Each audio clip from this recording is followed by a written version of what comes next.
আমরা তো ইউনূস সাহেব যেমন পথ হারিয়েছে, আমাদের কাছে অনেক সময় মনে হয় রাজনৈতিক দলগুলো যেন পথ হারিয়েছে।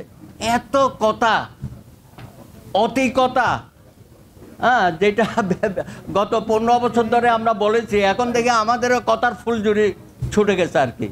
কেউ কারোর সাথে ঐক্যমতে পৌঁছাতে রাজি না। কেউ বলছে গণভোট হইতে হবে, কেউ বলছে গণপরিষদের নির্বাচন হইতে হবে, কেউ বলছে আমার স্বপন ভাই বলতেছে 8টা প্রদেশ করতে হবে। সাংঘাতিক অবস্থা, কারো চেয়ে কম যাচ্ছে না।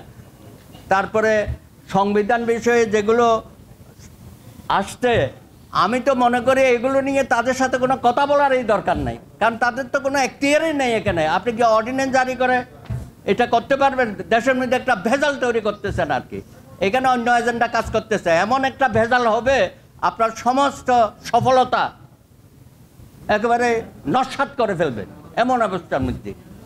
তারপরে দেখেন এই যে বৈষম্য বিরোধী তারা রাজনৈতিক দল করবে, আমরাও তাদেরকে উৎসাহিত করতেছি। পাশাপাশি জামাত আর এদের সুর তো অনেকটা একেই দেখি। আবার জামাতের দিকে তলে তলে 80টা সিটে নাকি তারা বিয়েও দিয়েছে, কি বলে ওটাকে 100টা। সাংঘাতিক অবস্থা। তো তলে তলে তো সবাই সব কিছুই করতেছে। ওই যে ইয়ে বলতো না, তলে তলে কাওয়া কাদের।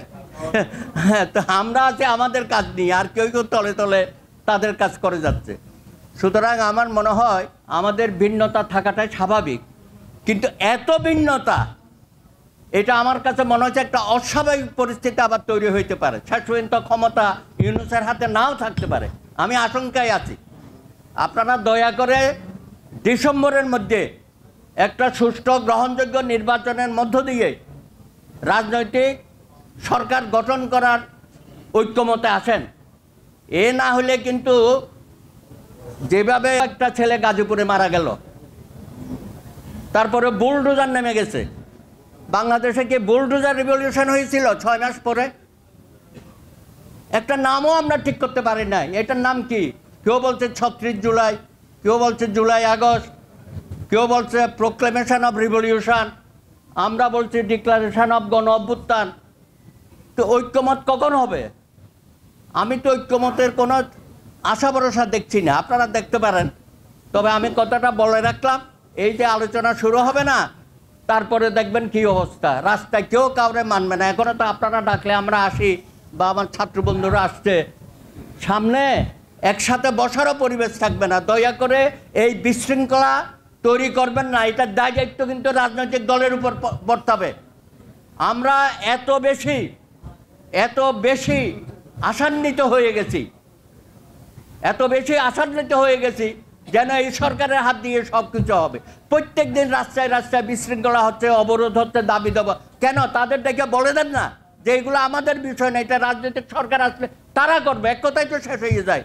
প্রত্যেক দিনেই আপনি তাল দিতেছেন এগুলোর পেছনে। হাসিনা দিল্লিতে বসে তাল দিচ্ছে না, আপনারা দেখছেন না এগুলো?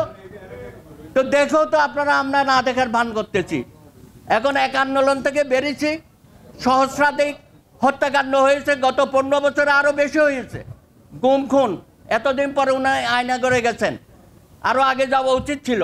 সুতরাং যত দিন যাবে দেখবেন যে সব কিছু কেমন ঝুলে যাচ্ছে।